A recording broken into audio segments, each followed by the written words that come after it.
इस प्रश्न का अपन उत्तर देते हैं कि रे एज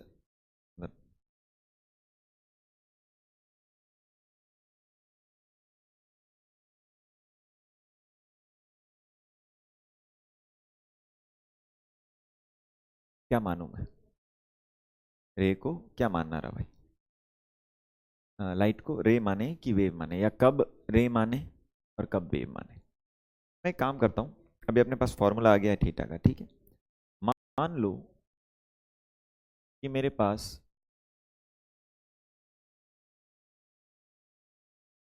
जो स्लिट का विड्थ है वो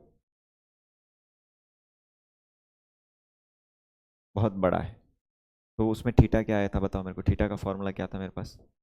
लैम्बडा बाय ए। थीटा मैं ऐसा बोल रहा हूँ कि कितना स्प्रेड हुआ है। अच्छा, आप बोलोगे सर ये इधर भी तो लाइट जा रही है, इधर भी तो लाइट जा रही है, लेकिन आप एक बात बताओ, मुझे ऐसा क्यों लगता है कि maximum portion of the light जो है वो इस सेंट्रल बैंड में ही है? क्योंकि बाकी वाले में तो 22 गुना कम हो गया अल्टीमेटली, तो इसके कंपैरिजन में यहाँ पे बहुत कम पार्ट जा रहा है और इसके कंपैरिजन में इधर और कम पार्ट जा रहा है। तो मैं ऐसा मान लेता हूँ कि जो भी एनर्जी आ रही है उसका मैक्सिमम पोर्शन किसके अंदर जा रहा है? इसके अंदर जा रहा है। आई होप थोड़ी थोड़ी बात समझ में आ रही है, चलेगा? तो ये अपने पास क्या होने वाला है, इसी रीजन के अंदर लाइट आपकी स्प्रेड करेगी। क्या करेगी? स्प्रेड करेगी। अब मुझे एक बात बताइए, हाँ लैम्बडा बाय ए हो गया। मैं एक काम करता हूँ, एक नॉर्मल ए, इस वाले का ए ले लेता हूँ, ये बीच में एक छोटी सी पट्टी बनी हुई है, उसका ए कितना है मेरे हिसाब से 1 सेंटीमीटर। 1 सेंटीमीटर के आसपास ही ना वो पट्टी का साइज। तो लैम्बडा कितना है यहाँ से जाने वाली लाइट का? 10⁻⁷ मीटर। कितना है? 10⁻⁷ मीटर। वो अपनी विजिबल लाइट का एंगस्ट्रॉम में जब कन्वर्ट करते तो ये हो जाता है कुल मिला के। और ए कितना है मेरे पास? 1 सेंटीमीटर, मतलब 10⁻⁻²। कितना आ रहा है? 10⁻⁻5 रेडियन। इसको अगर डिग्री में आप कन्वर्ट करना चाहो तो 180/पाई का मल्टीप्लाई है, और वो 57 होता है ना, एक रेडियन में 57 डिग्री होता है। कर लो इसमें 57 का मल्टीप्लाई, तो भी कितना आएगा? 50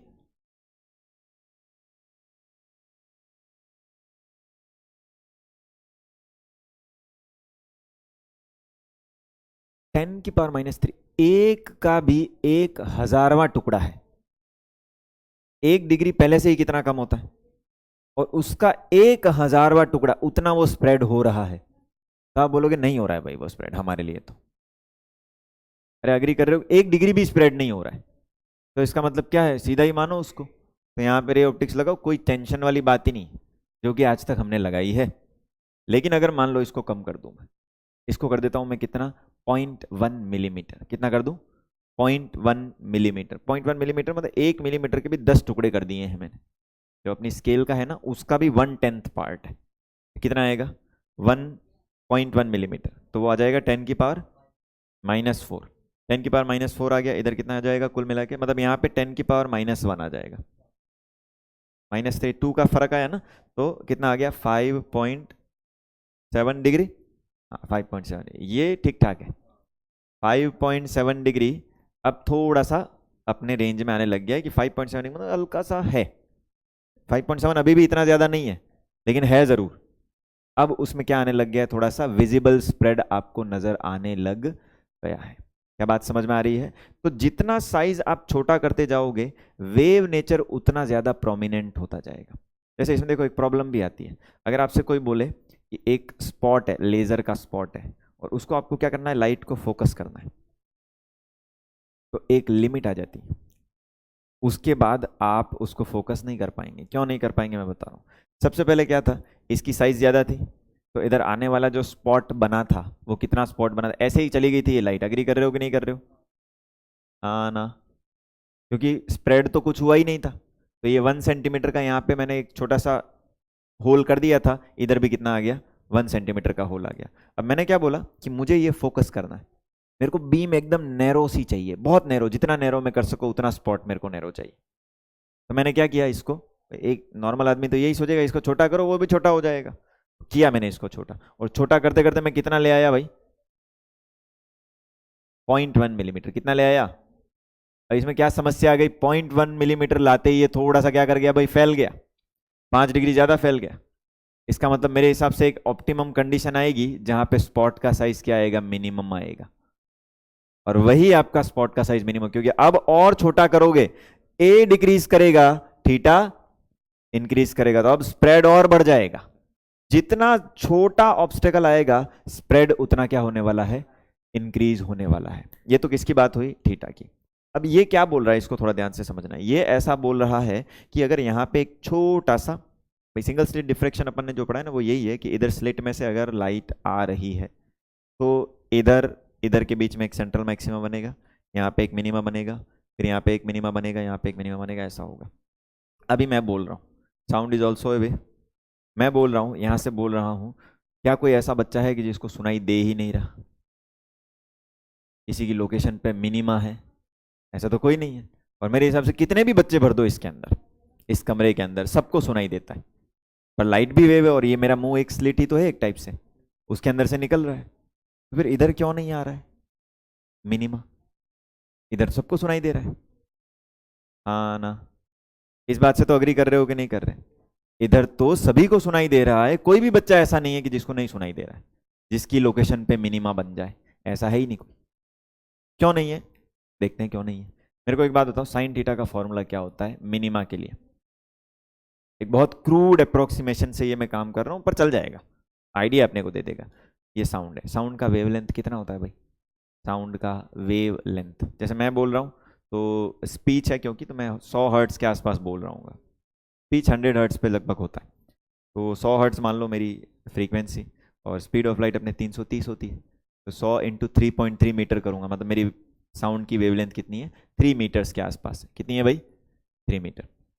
और मेरे जो मुंह का साइज है भाई वो कितना हो जाएगा, 2 सेंटीमीटर, 5 सेंटीमीटर मान लो लास्ट, बहुत फैला भी दूँ तो भी, तो ये 5 सेंटीमीटर, 5 इंटू 10 की पावर क्या आ गया भाई, -2। ये थीटा का, साइन थीटा का वैल्यू बहुत greater greater greater greater than 1 आ रहा है। इसका मतलब ऐसा कोई थीटा नहीं है जिसपे क्या बनने वाला है, मिनिमा बनने वाला है। तो इंटेंसिटी का डिस्ट्रीब्यूशन है, जो मेरे एकदम सामने बैठा है उसको ज्यादा सुनाई पड़ रहा है, इधर वालों को थोड़ा कम, इधर वालों को थोड़ा और कम, हाँ ना? लेकिन जीरो कहीं नहीं हो रहा है, क्योंकि जीरो वाली कंडीशन ही सेटिस्फाई नहीं हो रही है। इसलिए साउंड के लिए जो डिफ्रैक्शन होता है वो एक तो बड़ा आसानी से अपने को पता भी चल जाता है, क्योंकि साउंड की वेवलेंथ के कंपैरिजन में आपको ये जितने भी ऑब्स्टेकल है वो मिल जाते हैं। इसीलिए सर वहां पे बोल रहे हैं तो यहाँ पर आवाज आ रही है, लेकिन उस कमरे की लाइट इसमें नहीं आती, क्योंकि लाइट को डिफ्रैक्ट करने के लिए उसके साइज के ऑब्स्टेकल चाहिए, जो कि मिलते नहीं है। ये सारे ऑब्स्टेकल तो बड़े बड़े हैं, इसलिए वो डिफ्रैक्ट कर नहीं पाती है। साउंड को कोई प्रॉब्लम नहीं, लेकिन साउंड की भी एक लिमिट है। जैसे मान लो कि एक बड़ा सा मैदान है, और बड़े से मैदान के अंदर क्या, एक दीवार है, ऐसी दीवार, मैं इधर हूँ, दीवार के पीछे आप हो, एकदम दीवार के जस्ट पीछे, तो मैं यहाँ से बोल रहा हूँ, दीवार अगर छोटी, जैसे पिलर है, सपोज करो पिलर बना हुआ, और पिलर के पीछे आप हो, तो पिलर के पीछे अगर आप हो तो मुझे दिखाई नहीं दोगे, क्योंकि लाइट डिफ्रैक्ट करके मेरे पास नहीं आ पर, लेकिन सुनाई जरूर दोगे, क्योंकि लाइट का उतना रेंज है कि वो उतना डिफ्रैक्ट करके मेरे पास आ सकती है, सॉरी साउंड। लेकिन अगर मान लो ये बहुत बड़ी दीवार हो जाए तो फिर उतना तो साउंड का भी नहीं है, वो भी ऐसे जाके ऐसे नहीं जा सकती है, इतना डिफ्रैक्शन का उसके पास भी लिमिट नहीं है। मतलब ये सारी कहानी किसके ऊपर डिपेंड कर रही है, लैम्बडा और ए के ऊपर, कि आपकी जो वेव आपने जो ली है उसका फ्रीक्वेंसी कितना है, उसका वेवलेंथ कितना है, और ऑब्स्टेकल्स का साइज कितना है। क्या बात थोड़ी थोड़ी समझ में आ रही है? Yes no? कब आपको वेव नेचर प्रोमिनेंट दिखाई देगा, कब नहीं दिखाई देगा, ये बिल्कुल लैम्बडा और ए डिसाइड करेंगे। आई होप थोड़ी थोड़ी बात समझ में आ रही है। क्यों पहला चैप्टर हमने पढ़ा उस मैनर में जिस मैनर में पढ़ना चाहिए था, और क्यों इस चैप्टर की नेसेसिटी है, और कहां पे नेसेसिटी है, हाँ ना? नहीं? थोड़ा ठीक लग रहा है? अच्छा, अपने ऐसे 4G और 5G आई थिंक सबने सुना तो है ही। 4G और 5G में ऐसा कुछ डिफरेंस आपको पता है जो कहीं आपने सुना हो? 4G 5G को छोड़ो, ये आप वाईफाई चलाते हो, घर पे वाईफाई होगा, उसमें 2 बैंड्स आते हैं, आपको पता हो तो, 2.4 गीगाहर्ट्ज एंड 5 गीगाहर्ट्ज, हाँ ना? उसमें आप पता है 2.4 कब यूज करते हैं और 5 कब यूज करते हैं? बिल्कुल सही है, सही बोल रहा है। 2.4 गीगाहर्ट्ज आपको तब यूज करना होता है जब आप चाहते हो कि इस कमरे का वाईफाई उधर भी चल जाए, इधर भी चल जाए, इधर भी चल जाए। और 5 गीगाहर्ट्ज किस पे फोकस करता है, स्पीड के ऊपर।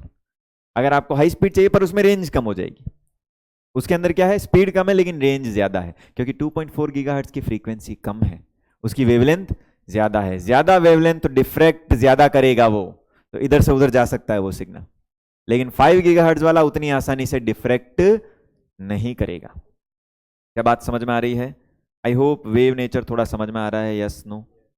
अब ये सब तो चीजें क्या है, मैंने फैब्रिकेट करी हैं आपको पढ़ाने के लिए कि ऐसा डिफ्रेक्शन करो, ऐसा करो, वैसा करो। अब रियल लाइफ में वेव ऑप्टिक्स कहाँ पे लिमिट डाल देती है, और जो फिनोमिना आपके रे ऑप्टिक्स से एक्सप्लेन नहीं कर सकते। एक तो मैंने स्टार्टिंग में बताया था, कौन सा वाला, मिराज वाला, कि वो बेंड क्यों हो रही है, वो वेव ऑप्टिक्स ही एक्सप्लेन करती है। फिनोमिना नंबर 2, वो बहुत ज़्यादा इंपॉर्टेंट है, इसको कहते हैं resolving power of instruments. Resolving power of instrument. जैसे सुनना, अगर वो जो सामने वाली दीवार है उसके अंदर बहुत सारे पैटर्न बने हुए हैं, और मान लो उसके अंदर एक बहुत छोटा छोटा छोटा छोटा छोटा छोटा कुछ लिखा हुआ है, मैं इधर खड़ा हूँ, मेरे को दिखाई नहीं दे रहा है। अगर मैं पास में जाऊंगा तो मुझे दिखाई देता है। क्या वहां से आने वाली लाइट मेरे पास पहुंच नहीं रही है? पहुंच तो रही है। और अकॉर्डिंग टू रे ऑप्टिक्स, अगर वहां पे पॉइंट ऑब्जेक्ट है तो उसकी इमेज मेरे को दिख जानी चाहिए, आई थिंक, चाहे वो कितना भी दूर हो, ये मैटर नहीं करना चाहिए, हाँ ना। अगर रे ऑप्टिक्स की वैलिडिटी के साथ ही मैं काम करूं तो चाहे ऑब्जेक्ट कितना भी दूर हो, मुझे उसकी इमेज तो दिखाई देनी चाहिए, और दिखाई देनी चाहिए, और क्लियर ही दिखाई देनी चाहिए। लेकिन ऐसा होता नहीं है, आप रिजॉल्व नहीं कर सकते हो दो चीज़ों को अगर वो बहुत दूर है। जैसे एक होता है कि मेरे पास ये लाइन है और इसके जस्ट पास में एक और लाइन है, तो अभी तो आपको ये दो अलग अलग दिखाई दे रही हैं, आप दूर जाओ दूर जाओ दूर जाओ, एक ही दिख जाती है। इन दोनों में हम डिफरेंस करना क्या कर देते हैं भाई, छोड़ देते हैं। क्या बात समझ में आ रही है? इसके पीछे का रीजन अपने पास वेव ऑप्टिक्स ही है।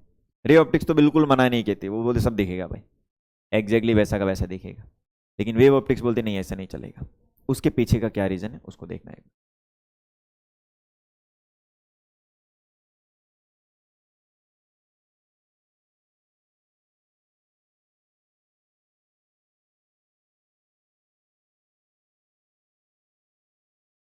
अगर मैं किसी भी ऑब्जेक्ट की इमेज देख रहा हूं तो वो लाइट मेरे अंदर कहां से एंटर कर रही है, थ्रू प्यूपिल। छोटा सा वो जो होल है उसके थ्रू ही तो लाइट एंटर कर रही है कि नहीं कर रही।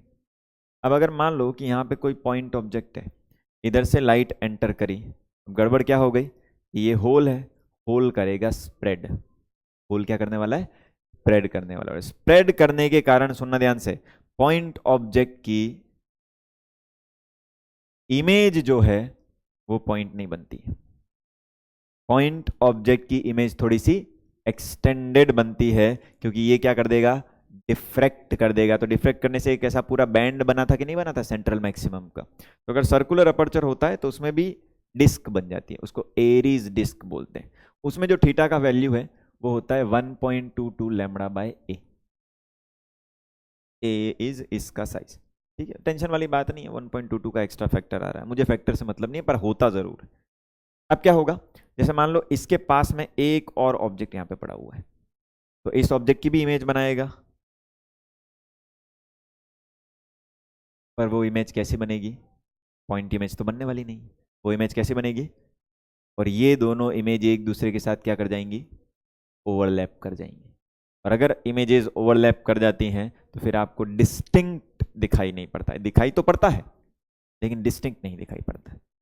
अगर आप ऐसा कोई अरेंजमेंट कर लेते हैं कि ये दोनों का इमेज ऐसे दूर दूर बन जाए तो बहुत बढ़िया है, पर ये जितना पास पास बनता चला जाएगा उतना आपको डिस्टिंग्विश करने में क्या हो जाएगा, प्रॉब्लम होने लग जाएगा।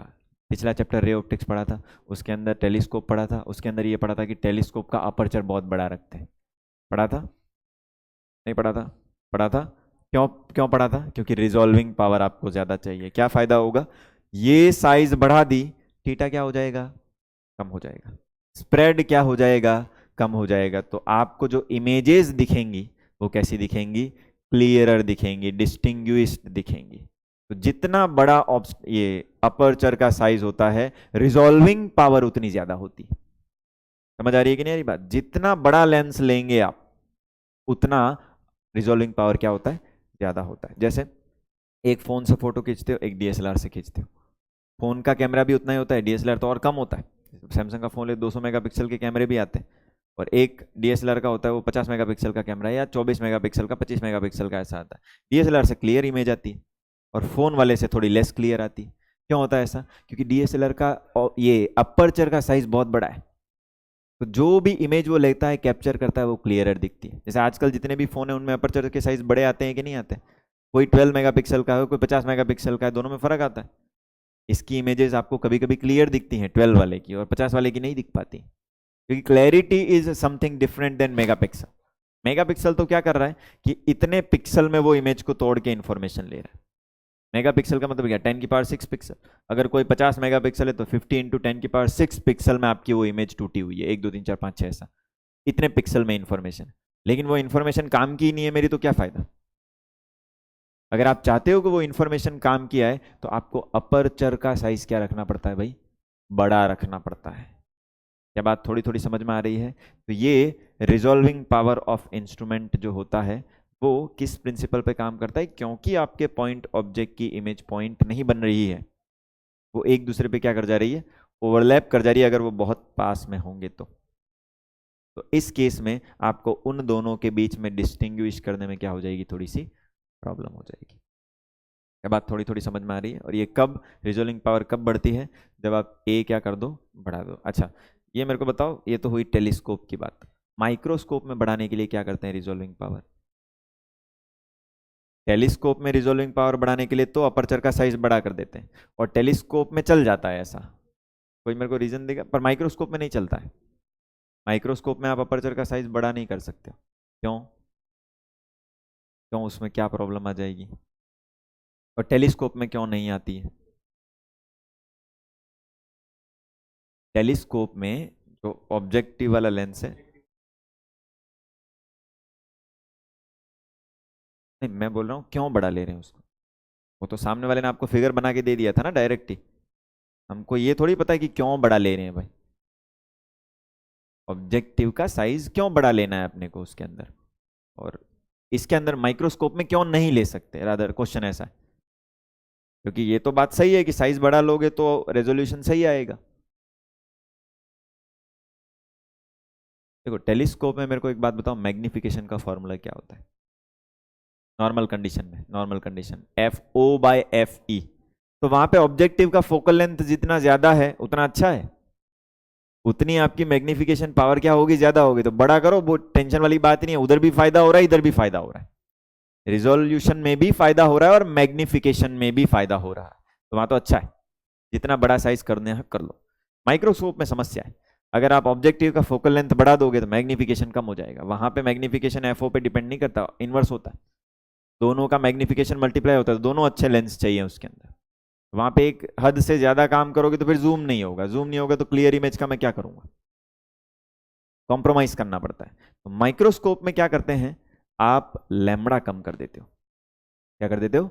लैम्बडा कम कर देते हो तो भी रेजोल्यूशन बढ़ जाता है। तो लैम्बडा कम कैसे करते हैं? मीडियम से। तो ऑयल इमर्जन माइक्रोस्कोप होते हैं, आप ऑयल यूज करते हो माइक्रोस्कोप की ट्यूब के अंदर रादर देन एयर। एयर नहीं इस्तेमाल करते, क्या यूज करते हैं? ऑयल इस्तेमाल करते हैं। ऑयल यूज करने से लैम्बडा कम हो गया, लैम्बडा कम होने से क्या हो जाएगा? रेजोल्यूशन बढ़ जाएगा। जितना ज्यादा रिफ्रैक्टिव इंडेक्स हो सके उतना रिफ्रैक्टिव इंडेक्स का आप ऑयल उसके अंदर ट्रांसपेरेंट ऑयल क्या कर दो? इमर्स कर दो। तो माइक्रोस्कोप का रेजोल्यूशन क्या होता है? उससे बढ़ जाता है। और माइक्रोस्कोप के अंदर ब्लू लाइट यूज करना ज्यादा प्रेफरेबल रहता है अगर आपको यूज करनी ही है तो, क्योंकि लैम्बडा कम जितना रहेगा उतना आपके लिए फायदा होने वाला है। क्या बात थोड़ी थोड़ी समझ में आ रही है? आई होप ये थोड़ा समझ में आया हो ये क्या है रेजोल्यूशन। ये मैग्निफिकेशन का एकदम अलग है। मैग्निफिकेशन तो रे ऑप्टिक्स संभाल लिया, लेकिन रेजोल्यूशन का तो कंसेप्ट ही नहीं है उसके लिए, इसके लिए है। ये रिजोल्विंग पावर इस प्रिंसिपल पे वर्क करती है। आई होप ये ओके है, कोई प्रॉब्लम तो नहीं होगी इसमें। सिलेबस का नहीं है हिस्सा, ऐसे ही बता दिया है मैंने। चलेगा, बढ़े आगे, ये सब तो चल जाएगा।